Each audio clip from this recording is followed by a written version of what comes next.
दक्षिण भारत में अधिकतर हमारी संप्रदाय विस्तृत है, उत्तर भारत में इतनी विस्तृत नहीं है। उसके पीछे भी कारण है कि हमारे श्री वैष्णव संप्रदाय के अधिकतर ग्रंथ या तो तमिल भाषा में हैं या फिर प्योर संस्कृत में हैं।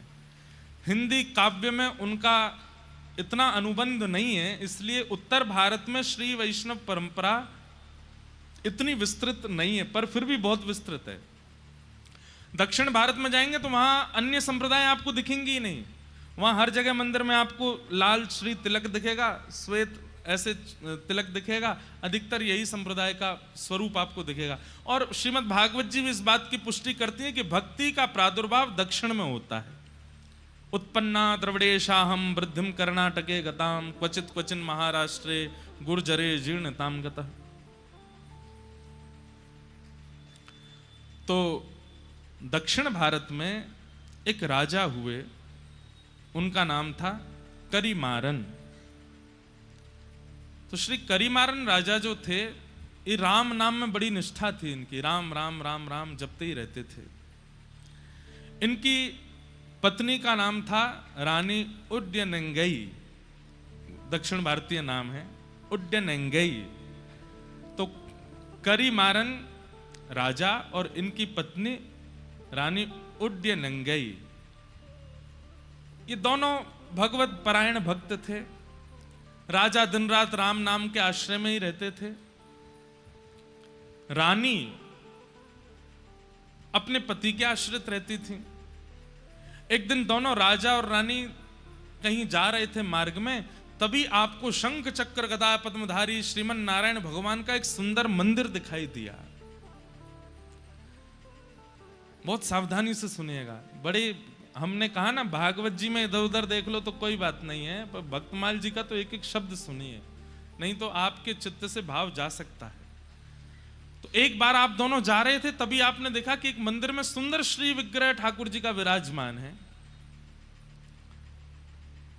और उस विग्रह को देख करके रानी वहीं रुक गई। राजा तो दंडवत करने लगे, प्रणाम करने पर रानी के नेत्र खुले रह गए ठाकुर जी का रूप लावण्य देख करके। रूप देख करके, स्वरूप देख करके रानी नेत्र झपकना भूल गई। राजा ने कहा, देवी क्या हुआ?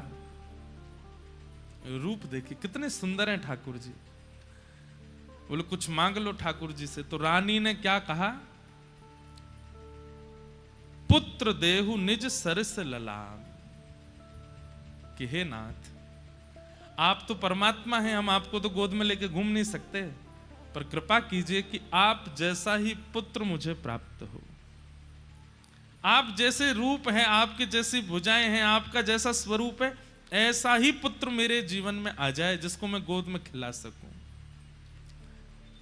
ठाकुर जी से पुत्र की याचना इतने भाव से की थी कि रात्रि के समय जब राजा रानी दोनों सोने के लिए गए, तो रानी के स्वप्न में ठाकुर जी प्रकट हो गए और प्रकट होकर के कहा कि आज आपने इतनी भावना से, आपके शब्दों में इतनी याचना थी, इतनी करुणा थी कि मैं देने से स्वयं को रोक नहीं पा रहा हूं। इसलिए मैं अपने नित्य पार्षद, जो बिल्कुल मेरे जैसे ही हैं, श्री विश्वक्सेन जी महाराज को आपके गर्भ में भेज रहा हूं। वे आपके गर्भ में आएंगे और आप उनको स्वीकार कीजिएगा।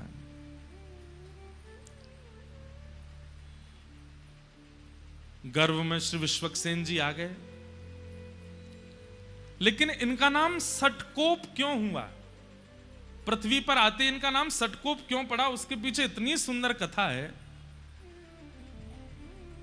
श्रीमद् भागवत जी में एक वेद स्तुति आती है, और वहां वेद स्तुति में बताया जाता है कि जब हम लोग अपने मां के गर्भ में होते हैं तो ठाकुर जी से नित्य प्रार्थना करते हैं कि हे ठाकुर जी, एक बार इस गर्भ से मुझे बाहर कर दीजिए, मैं आपको वचन देता हूं, मैं जीवन में इस गर्भ में ना आना पड़े ऐसी कोई क्रिया नहीं करूंगा।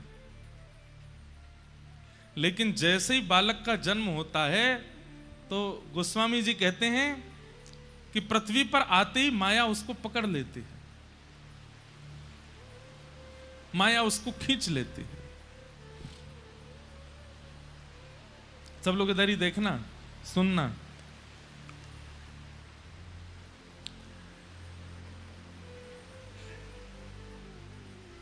भूमि परत बा डाबर पानी, जनु जी वही माया लपटानी। जीव जब तक मातृ गर्भ में होता है वो परम भागवत होता है, ठाकुर जी से उसकी बातें होती हैं। श्रीमद् भागवत जी के कपिल देवूति संवाद में इस बात का प्रस्तुतिकरण है कि उसकी ठाकुर जी से चर्चा होती है। लेकिन जैसे ही उसका जन्म होता है, माया उसको ऐसे पकड़ती है, संसार उसको ऐसे पकड़ने लगता है कि फिर वो धीरे धीरे ठाकुर जी से जितनी उसकी चर्चा हुई सब भूल जाता है। लेकिन विश्वक्सेन जी महाराज जी के साथ ऐसा नहीं हुआ।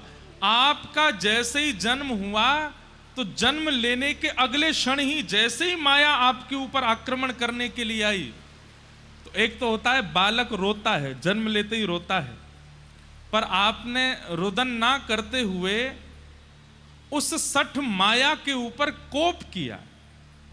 बालक जन्म लेते गुस्सा करता है, वो जन्म लेते ही क्रोध किया और माया को सतर्क कर दिया कि सावधान हो जाओ, मुझ पर आक्रमण मत करना, मेरे पास मत आना, मेरे समीप आने की कोई जरूरत नहीं है। तभी इनका नाम पड़ गया सठ कोप। सठ माया के ऊपर जिन्होंने कोप किया, ऐसे श्री सठकोप जी महाराज ये हमारे आचार्य चरण हुए। और भैया देखो, जल अगर आप पे गिर जाए ना, तो हम एक बात कहते हैं, कथा में ये इधर उधर की जो गतिविधि, प्राकृतिक गतिविधि होती हैं, ये इसलिए होती हैं ठाकुर जी आते हैं कथा में, तो वो ऐसे नहीं आते, ऐसे करके आते हैं। लाइट चली जाना, पंखा बंद हो जाना, वाह।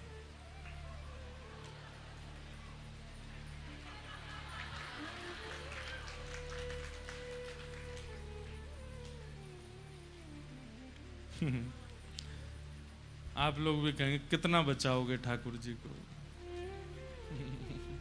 बाबा इतको आए जाओ।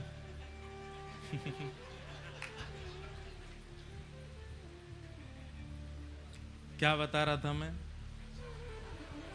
हाँ, तो आपका नाम सठकोप क्यों पड़ा? क्योंकि सठ माया के आते ही आपने उसके ऊपर कोप किया और उसको कह दिया, संसारी जीवों पर अपनी माया चलाना, मेरे ऊपर तुम्हारा आक्रमण नहीं हो सकता। इसलिए आपका नाम सठकोप हुआ। सठकोप जी का जन्म हुआ, पर जन्म लेते ही इन्होंने अपनी माता जी का दुग्धपान भी नहीं किया। 10 दिन तक दुग्धपान नहीं किया। और जब 10 दिन तक दुग्धपान नहीं किया तो माता जी पिताजी बड़े चिंतित हो गए। खूब चेष्टाएं की, खूब याचनाएं की, खूब नियम बनाने का प्रयास किया, लेकिन नहीं पिया दुग्ध। तो माता पिता ने सोचा कि शायद ये बालक जीवित नहीं है, कोई चेष्टा कर नहीं रहा है। तो श्री सठकोप जी को एक पास के मंदिर के एक इमली का वृक्ष था, वहीं नीचे लिटा करके माता पिता वहां से निकल गए। वो तो यही चाह रहे थे, माया में फंसने थोड़ी आए हैं, वो तो जीव उद्धार करने के लिए आए, हम लोगों के कल्याण के लिए आए हैं। इमली के वृक्ष के नीचे ही आप रहे। अब आप विचार करिए कितने दिन रहे होंगे वहां। 13 वर्ष तक वहीं रहे। जन्म लेने के 10 दिन बाद से लेके 13 वर्ष तक वहीं बैठ करके आप हरि शरणागति, हरि भजन करते रहे, हरि स्मृति करते रहे। दूसरी भाव, हमारे श्री वैष्णव संप्रदाय में श्री सठकोप स्वामी जी ऐसे महापुरुष हुए जो कि श्री किशोरी जी के भाव से युक्त थे, श्री राधा रानी के भाव से। आप निरंतर श्री राधा रानी के भाव में ही निमग्न रहते थे, किशोरी जी का स्मरण करते रहते थे। ऐसा कहते हैं कि आपके जो पद हैं वो विशेष रूप से या तो संस्कृत में होंगे या दक्षिणी भाषा में हैं, इसलिए उनका भाव तो गा पाना मेरे लिए मुश्किल था। तो हमने पिछले साल जो लोग कथा में आए थे उनको पता होगा, हमने कहा था कि अपने रामानुज संप्रदाय में पद हम निवेदित करेंगे अपने आचार्यों को लिख करके, तो आज एक पहला पद लिखा है हमने अपने संप्रदाय के आचार्यों के लिए। श्री सटकोप स्वामी जी, आपकी स्थिति कैसी है? आप किशोरी जी से याचना करते हैं, किशोरी जी का चिंतन करते हैं, और कभी तो आप भाव से अयोध्या पहुंच जाते हैं और अयोध्या में जाकर के आप देखते हैं कि हाथी की सवारी पर श्री राघवेंद्र सरकार बैठे हैं, बड़े बड़े ऋषिजन आगे पीछे चल रहे हैं, कोई चमड़ उड़ा रहे हैं, कोई पंखा चल रहे हैं, जिसके कारण राघव जी का मुखमंडल दिख नहीं रहा। तो सटकोप जी इतने व्याकुल हो जाते हैं कि राघव मुझे दिख क्यों नहीं रहे। आप स्वयं वहां पहुंचे नहीं है, मानसी में वहां पहुंच जाते हैं। तभी आप विचार करते हैं कि अयोध्या के तो राजा हैं, ये राजा तो आसानी से मिलते नहीं हैं, लाला के पास चलो। तो तुरंत मानसी में ही आप वृंदावन पहुंच जाते हैं और वृंदावन जाकर के आप लाला का स्मरण करते हैं। तभी आप क्या देखते हैं अपनी मानसी में? एक गोपी खूब सारी गैयान को गोबर एक पात्र में भर के थाड़ी है। वैसे तो नित्य गोबर उठा लेती है, लेकिन आज उसको पता चल गया है कि इसी मार्ग से श्याम सुंदर आने वाले हैं। तो मन में विचार कर रही है कि मैंने कछु ऐसा नाटक करूं कि लाला को मेरे पास आनो पड़े। तो नीचे परात रखी है गोबर की और वहां में हाथ लगाए करके ऐसे, अरे ये तो बड़ो भारी है, मोते तो उठ ही नहीं रहो, अरे कोई नेक आए के या को उचवाए दो या को नेक उठवाए दो। सटकोप स्वामी जी के मानसी में ये चिंतन होता है। इतने में ही दूर गैया चराते हुए आ रहे श्याम सुंदर, उनको देख करके तो वो गोपी और नाटक करती है, ऐसे उठाते उठाते गिर जाती है। अरे ये तो बड़ो भारी है, आज तो कोई मेरी मदद करे ही ना रो, या को कौन उचवाए को। इतने में ठाकुर जी आए, बोले मैं उचवाए दूं। तो गोपी तो है 80 वर्ष की और लाला है 5 वर्ष को, नेक 100। ठाकुर जी कह रहे हैं मैं उचवाए दूं। सटकोप स्वामी जी दूर खड़े खड़े देख रहे हैं और तभी गोपी के हाँ लाला उचवाए थे। तो ठाकुर जी भुजा लगा करके उसमें प्रयास कर रहे हैं उठवाने का, और गोपी से तो उठता बनता है, वो तो जानबूझ के नाटक कर रही है। तो जैसे ठाकुर जी ने हाथ लगाया तो गोपी ऐसे उठाने लगी। इतने में ठाकुर जी मन में विचार किए, मैंने तो जोर ही ना लगाया, हुए उठ के से गए हो। ठाकुर जी समझ गए, बोले ओहो जे गोपी नाटक कर रही है मेरे आगे। सो ठाकुर जी ऐसे करते करते, अब वो गोपी देख रही है ठाकुर जी की और चाह रही है गोबर का भाव, और दूर खड़े सटकोप स्वामी जी मानसी में दर्शन कर रहे हैं। और जैसे उचाते उचाते नेक ऊपर लाई तो इतने में ठाकुर जी उसको दिखा देते हैं, मैंने तो स्पर्श ही ना किया, अपने आप ही उठ रही है। जैसे उठाने लगे तो ठाकुर जी थाड़े के बोले, हेरी गोपी तू नाटक क्या कर रही? तो गोपी ने सिर पर, मैंने तो नहीं किया नाटक। बोले अच्छा, मैंने तो जोर ही ना लगाया, या मैं फ्री उच कैसे गई ऊपर तक। और दूसरी बात, मैंने जोर लगाया भी होगा तो तेरी कमर तक मेरे हाथ में वाते ऊपर कैसे चली गई जी। तो गोपी बोली नहीं नहीं वो तो ऐसे ही आ गई। बोले नहीं ना बता, ठाकुर जी ने वहां को एक हाथ पकड़ लिया। बोले मैं बता के जा, तो झूठ कैसे बोल रही यहाँ पे। सटकोप स्वामी जी के नेत्र सजल हो रहे हैं, अब क्या करेंगे ठाकुर जी। तो गोपी का हाथ छोड़ नहीं रहे, बोले मैं बता के जा। अब गोपी यही तो चाह रही थी, ये मुझसे बात करें, मेरे सामने खड़े हो, मेरा हाथ पकड़ लें। ठाकुर जी जब हल्ला मचाने लगे, मधुमंगल श्रीदामा जल्दी आओ, देखो जे गोपी कैसा नाटक करे। इतने में गोपी वहां से बचवे के काजे अपने जो परात है का जहां में गोबर भरो पड़ो बात टेढ़ हो करके ठाकुर जी पे ही डाल दे। तो सिर से लेके नीचे तक ठाकुर जी गोबर में सन गए, और जैसे ही गोबर में सने तो हाथ छोड़ दिया, गोपी वहां भाज गई। और श्री सटकोप स्वामी जी इस लीला का दर्शन करके चरणों में प्रणाम करते हैं। सोचिए, माया पर कोप किया उन्होंने, लेकिन भावना से कितने सरल हैं, मानसी से कितने निर्मल हैं। इसलिए आपका निजी नाम नम्मालवार, आपका प्रकट नाम तो है श्री सटकोप, पर हमारे जैसे यहां पे अष्ट सखा होते हैं ना उत्तर भारत में, ऐसे दक्षिण में ठाकुर जी के आलवार हैं, भक्तों को ही आलवार कहा गया। तो आप जो हैं वो नम्मालवार आपका नाम है आलवारों में। आप किशोरी जी के ध्यान में ही रहते, श्री जी के ध्यान में ही रहते। एक बार की बात है कि ऊखल बंधन लीला जो भागवत जी में आती है ना, मैया ने लाला बांध दियो, आप कथा सुन रहे थे और कथा में जैसी उखल बंधन लीला सुनी, सुनते ही मूर्छित हो गए। किस बात से मूर्छित हो गए? बोले मैया लाला से यूं कहेगी, आज तो को रोटी नहीं मिलेगी, आज तो को मक्खन नहीं मिलेगा। तो मैया के इस कोप को ठाकुर जी कैसे ले रहे होंगे? ठाकुर जी कितने सरल हैं, कितने सहज हैं, कितने निर्मल, उन पर कोप कर रही है मैया। इस भावना को सोचकर के आप वहीं मूर्छित हो गए कि मैया ने लाला उखल में क्यों बांध दिए, इतने कोमल से लाला क्यों बांध दिए। बंधुओं, 1 घंटा, 1.5 घंटा, 2 घंटा की मूर्छा तो समझ आती है, 6 महीने तक नहीं उठे, मूर्छित ही रहे। लोग उठा करके ले गए, जल का छिड़काव किया, क्या नहीं किया, लेकिन आपकी ध्यान समाधि भावना ऐसी, बस नेत्रों से अश्रु गिरते जा रहे हैं और मूर्छावस्था में 6 महीने तक। फिर 6 महीने बाद किशोरी जी ने ललिता जी से आज्ञा की कि आप जाओ, और श्री ललिता जी आई और उन्होंने आकर के श्री सटकोप स्वामी जी को पुनः चेतना कराई। ऐसे हमारे रामानुज संप्रदाय के श्री सटकोप स्वामी जी महाराज। तो ये जब मैं कथा पढ़ रहा था तो मेरे मन में आई कि एक पद आज सबसे पहले हमारे आचार्य चरणों के लिए गा दें। हम तो ब्रजवासी हैं और ब्रजवासी बिना पदन के तो रहमे ही ना है, आप सबन को पता है। तब मन में भाव आया कि एक पद हिंदी भाषा में अपने आचार्य चरण को प्रस्तुत कर देते हैं। करी हूं कृपा कब श्यामा मोह पे, करी हूं कृपा कब श्यामा मोह पे। श्री सटकोप स्वामी जी गा रहे हैं। अच्छा, एक और बात तो बताने ही भूल गया मैं।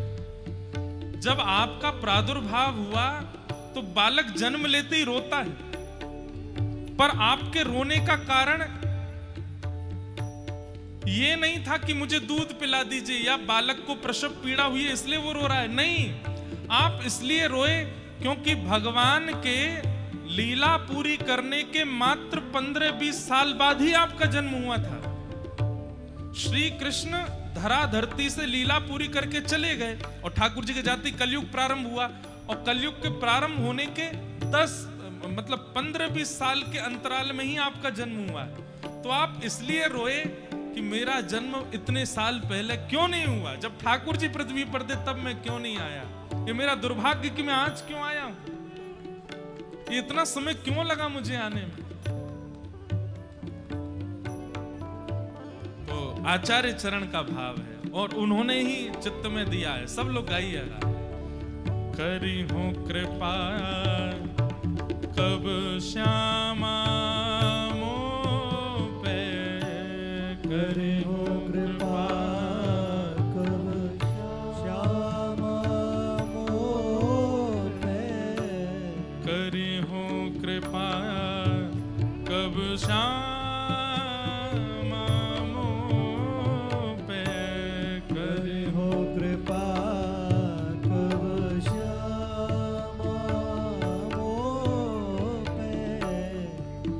जैसी कृपा ललिता पर कीनी, जैसी कृपा ललिता पर कीनी, जैसी कृपा ललिता पर कीनी, जैसी कृपा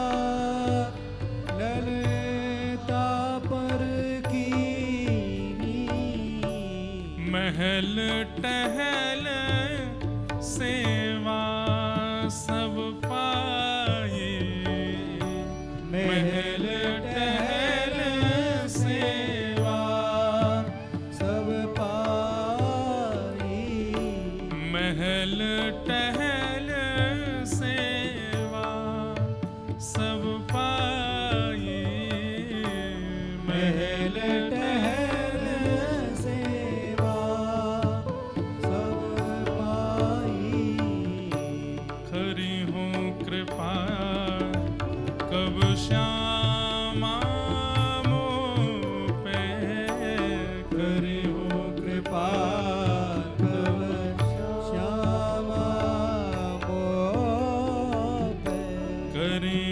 कृपा कब श्यामा मोह पे करी हो कृपा कब श्यामा। हे किशोरी जी, जैसी कृपा आपने ललिता जी पर की है और उन्हें अपनी महल टहल की सेवा प्रदान की है, ऐसी कृपा मुझ पर कब करेंगी आप?